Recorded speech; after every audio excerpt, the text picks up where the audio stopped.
Demonstrasi kontekstual modul 3.1 pengambilan keputusan berbasis nilai kebajikan seorang pemimpin. Wawancara bersama Kepala TK Islam Harapan Bunda Ibu Lutfita Alawiyah. Assalamualaikum warahmatullahi wabarakatuh. Kenalkan, saya Lisa Faati, pengajar di TK Islam Harapan Bunda, calon guru penggerak angkatan 5 dari Kabupaten Jombang. Izinkan kali ini saya mewawancarai Ibu Lutfita Alawiyah selaku Kepala TK Islam Harapan Bunda. Assalamualaikum Bu Ita. Waalaikumsalam warahmatullahi wabarakatuh Bu Iris. Alhamdulillah. Maaf Bu, saya menyita waktunya sebentar Bu. Bisa? Iya, monggo.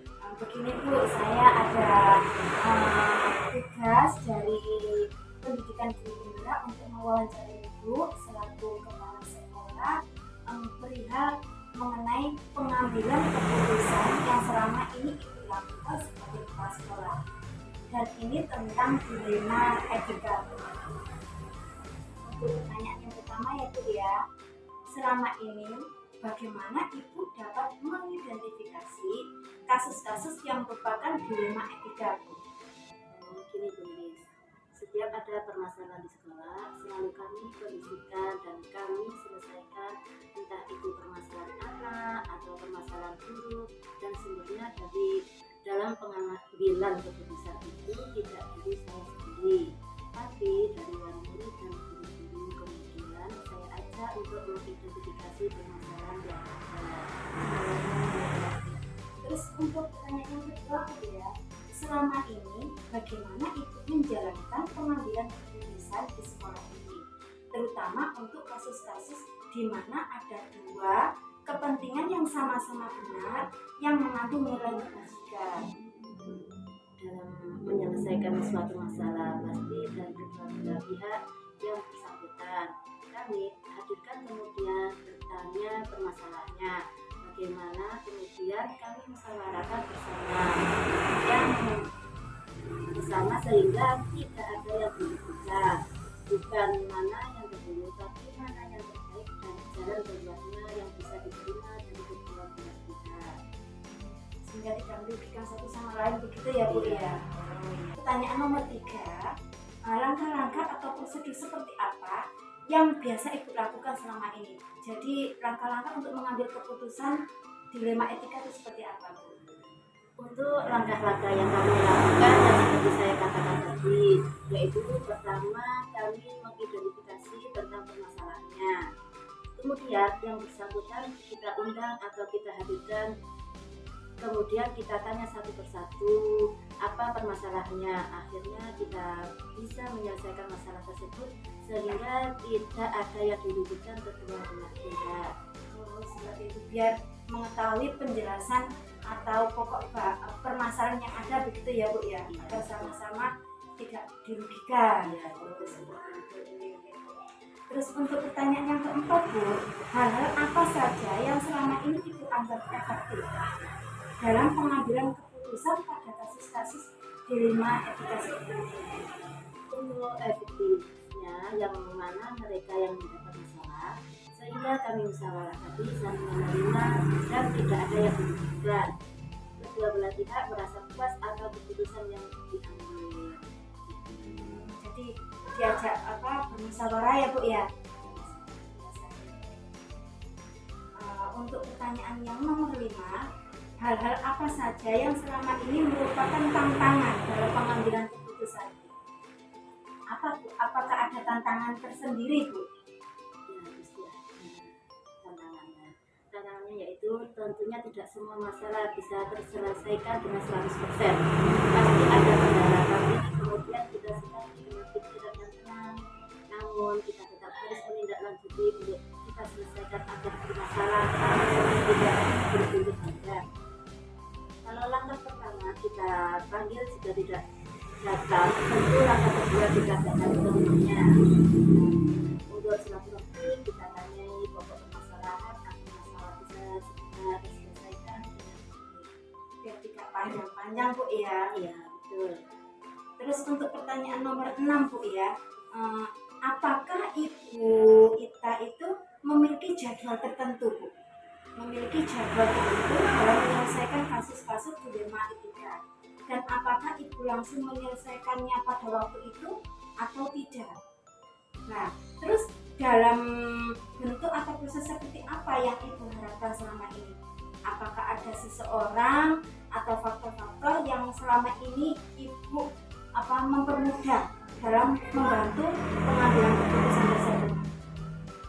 Untuk menyelesaikan kami mempunyai tahapan-tahapan. Kita harus mencari informasi bagaimana permasalahan itu betul atau tidak, kemudian segera menyelesaikannya. Jadi tidak ada jadwal yang saya lakukan. Saya berusaha untuk menyelesaikan permasalahan yang terjadi agar tidak berlarut-larut. Tentunya dari orang-orang yang tahu persis kejadian tersebut yang saya tidak ketahui, dan dari situlah saya menerima sumber adanya perselisihan etika tadi, sehingga saya mempunyai informasi yang akurat dalam pengambilan keputusan yang terbaik. Terima kasih Bu atas waktu yang diberikan pada saya. Semoga dari pengalaman ibu ke saya ini saya bisa menambah wawasan saya untuk kedepannya jauh lebih baik. Terima kasih Bu ya. Terima kasih atas waktunya. Semoga sukses. Amin. Terima kasih Bu. Assalamualaikum. Wawancara bersama Kepala TK Tunas Harapan Ini kan dari pendidikan guru penggerak, ingin mewawancarai jenengan perihal tentang pengambilan keputusan jenengan selama menjadi kepala sekolah tentang dunia etika Bu. Oke, Bu Lilis, ada yang bisa saya sampaikan kira-kira? Iya Bu, ini ada pertanyaan. Begini Bu, pertanyaan yang pertama, selama ini bagaimana Ibu dapat mengidentifikasi kasus-kasus yang merupakan dilema etika atau bujukan moral Bu?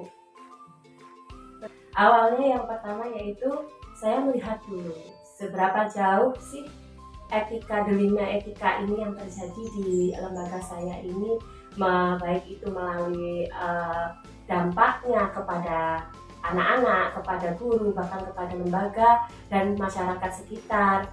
Nah, itu saya mengidentifikasi dulu. Kemudian saya identifikasi dengan persentase pengaruh yang terjadi. Otomatis dilema etika ini kan memberi pengaruh yang negatif. Jadi pengaruh negatifnya itu seperti apa ketika dilema etika ini terjadi, sehingga anak tersebut bisa berubah walaupun tidak secara instan ya Bu. Ya, tentunya kan perubahan itu bertahap. Pertanyaan nomor 2 begini Bu, selama ini bagaimana Ibu menjalankan pengambilan keputusan di sekolah ini, terutama untuk kasus-kasus di mana ada dua kepentingan yang sama-sama benar yang mengandung nilai kebajikan Bu? Tentunya sebagai kepala sekolah kita memang punya kebijakan-kebijakan yang memang tentunya kebijakan itu memang dari kita dan untuk anak-anak, untuk lembaga, dan untuk kepentingan anak-anak semua. Nah, pastinya kebijakan itu pun ketika saya ingin mengimplementasikan kebijakan yang saya terapkan, itu pun tidak harus tidak melalui kepentingan saya pribadi atau keputusan saya pribadi. Misalkan seperti ini, besok kita harus ada kegiatan ini harus kita laksanakan. Misalkan lagi kita ada kegiatan memperingati kegiatan seperti yang sudah kita laksanakan, kita tahu Hari Maulid Nabi ya. Nah itu pun kebijakan itu tidak harus saya untuk kepentingan saya pribadi, tidak saya putuskan sendiri. Tentunya saya berkolaborasi dan juga berkoordinasi dengan semua guru, dengan komite, dengan wali murid, dengan yayasan tentunya yang pastinya. Jadi sehingga nanti tidak terjadi miskomunikasi. Ketika dua kebijakan ini memang sama-sama penting, pastinya saya sebagai pemimpin, bahkan mungkin tidak saya pribadi saja, semua kepala sekolah itu harus bisa memanage, harus bisa memilih mana kepentingan yang lebih urgent atau kepentingan yang lebih harus didahulukan daripada kepentingan yang memang itu adalah kepentingan akan tetapi masih bisa ditunda. Jadi untuk pertanyaan ketiga ini Bu ya, langkah-langkah atau prosedur seperti apa yang biasa Ibu lakukan selama ini? Nah, untuk langkah-langkahnya itu gimana Bu? yang dimaksud langkah-langkah untuk prosedur pengambilan pengambilan keputusan. keputusan. Iya. Oke, saya kumpulkan, saya koordinasikan bahwa saya punya program seperti ini, dan program-program ini disampaikan kepada pengurus komite, dibaca, dan kemudian saya juga di situ tidak hanya sekedar mengharap dari pengurus komite untuk sekedar membaca, tapi saya juga membutuhkan masukan-masukan dari mereka terkait program-program yang saya buat untuk lebih meningkatkan kapasitas dari program yang akan saya laksanakan. Nah, program yang saya buat itu sudah siap untuk saya implementasikan, untuk saya laksanakan. Tinggal nanti saya mengatur jadwal pelaksanaannya. Dan tentunya kan juga tidak semua program bisa dilaksanakan, tergantung pada kondisi juga. Jadi seperti itu.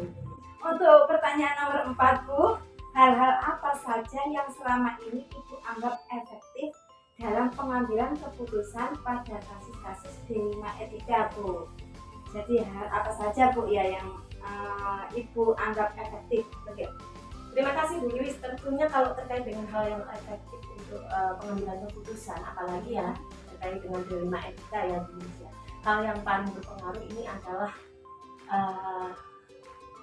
koordinasi dengan komite dan yayasan serta wali murid. Jadi ketika kita misalkan saya menghadapi sebuah D5 etika, baik itu dari salah satu guru dari yang saya pimpin, kemudian dari anak-anak ataupun dari wali murid pribadi, misalnya kan kalau wali murid ya antara wali murid yang satu, wali murid yang kedua saling cekcok, kemudian di situ timbul D5 etika yang mungkin terjadi di lingkungan sekolah. Nah, ketika saya menghadapi hal seperti ini, saya tidak harus langsung menegur, saya tidak harus langsung mengambil keputusan seperti ini. Nah, saya harus melibatkan banyak pihak. Jadi, hal yang paling menurut saya hal yang paling efektif itu adalah koordinasi kepada wali murid, yayasan, atau bahkan pengawas jika dibutuhkan. Jadi kita lihat tingkatan dari D5 etika itu. Kira-kira ketika saya mau mengambil keputusan itu, D5 etika ini berat apa tidak? Kalau misalkan sekedar hanya memang D5 etika, misalkan sikap dari anak yang memang jahil pada anak yang lain, mungkin kalau seperti itu kita bisa melibatkan hanya wali murid saja, tidak terlalu tinggi sampai ke pengawas. Jadi seperti itu. Untuk pertanyaan nomor 5, Bu, ya, hal-hal apa saja yang selama ini merupakan tantangan dalam pengambilan keputusan pada kasus-kasus D5 etika? Tantangannya apa, Bu? Oke, terima kasih Bu Yulis. Kalau bicara tantangan ini pastinya ya Bu Yulis, setiap kebijakan, setiap keputusan yang akan kita implementasikan, yang akan saya lakukan itu tentunya tidak berjalan semulus kita membuat garis lurus. Iya Bu, iya benar. Jadi sekali, Bu. Pasti ada tantangannya, pasti ada. Nah, ini ya tantangan yang salah satunya yang paling ya kalau menurut saya itu sedikit berat. Nah, itu adalah persamaan persepsi dari wali murid bahkan dari guru sendiri. Karena kan pemikiran antar satu orang, 2 orang, 3 orang, bahkan orang banyak itu tidak sama. Jadi ketika kita mau menyampaikan ada D5 etika seperti ini, saya punya kebijakan seperti ini, kadang pemikiran orang yang tidak sama, nah dari situ timbul konflik. Nah, akhirnya konfliknya apa? Konfliknya adalah perbedaan pemikiran kita. Menyelaraskan pemikiran ini yang mungkin kira-kira agak sedikit berat bagi saya untuk mengkomunikasikan, untuk memahamkan mereka, untuk menyatukan persepsi bahwa ini loh seperti ini loh seperti ini nanti hasilnya, ini butuh proses. Jadi itu yang untuk pertanyaan nomor 6 ya Bu ya, apakah Ibu memiliki jadwal tertentu dalam menyelesaikan kasus-kasus D5 etika, dan apakah Ibu langsung menyelesaikannya di tempat? Lalu bentuk atau proses seperti apa yang Ibu harapkan?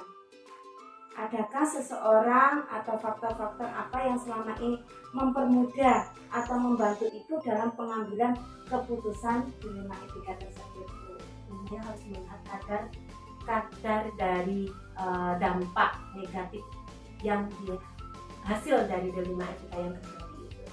Ketika memang itu adalah sebuah D5 etika yang berdampak sangat besar, misalkan terhadap karakter anak ya, itu pastinya kita tidak harus langsung mengambil keputusan pada saat itu juga.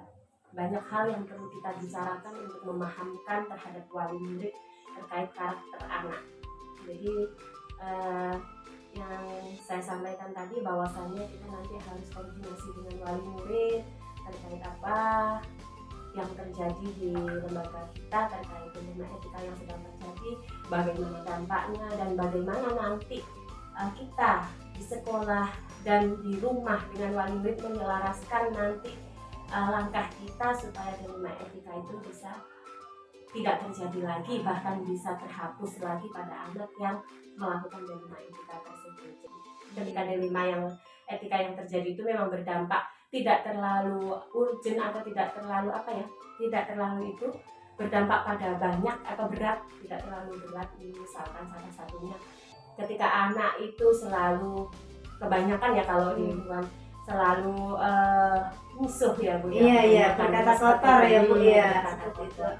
Pastinya di situ ya, selain kita berkoordinasi dulu dengan orang tuanya, selain kita membutuhkan forum yang baik. Jadi kebiasaan ini harus kita identifikasi dulu. Kebiasaan anak ini kira-kira faktornya apa? Apakah karena di rumah lingkungan keluarganya seperti itu? Jadi kita identifikasi dulu. Tidak harus hari ini harus diselesaikan, anak itu dimarahin, anak ini nggak boleh bicara seperti itu tidak akan ngefek. Jadi betul. Jadi seperti itu.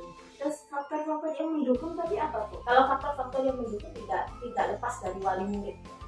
Seperti itu. Jadi ya, jadi tidak lepas dari wali murid, kemudian juga guru-guru tentunya itu, dan juga kita memiliki kebijakan juga tidak lepas dari yayasan juga dari wali murid. Terima kasih, bagi saya ini informasi hari ini benar-benar menambah wawasan saya Bu. Semoga bermanfaat bagi diri saya dan untuk lembaga saya Bu. Sukses selalu. Amin. Terima kasih Bu ya untuk kesempatan yang Ibu berikan hari ini. Sama-sama Bu. Terima kasih Bu. Waalaikumsalam. Analisis praktek pengambilan keputusan tentang dilema etika di sekolah dari kedua kepala sekolah tersebut, yaitu Ibu Lutfita Alawiyah SPD dan Ibu Heni Fitriani SPD, sudah menuju pada 4 paradigma, 3 prinsip, dan 9 langkah pengujian keputusan. Hal-hal yang menarik pada wawancara tersebut yaitu: 1. Tidak semua proses pengambilan keputusan dilakukan secara musyawarah, tergantung pada jenis permasalahannya. 2. Dalam pengambilan keputusan harus melakukan analisis masalah, diskusi penyelesaian, dan melakukan evaluasi.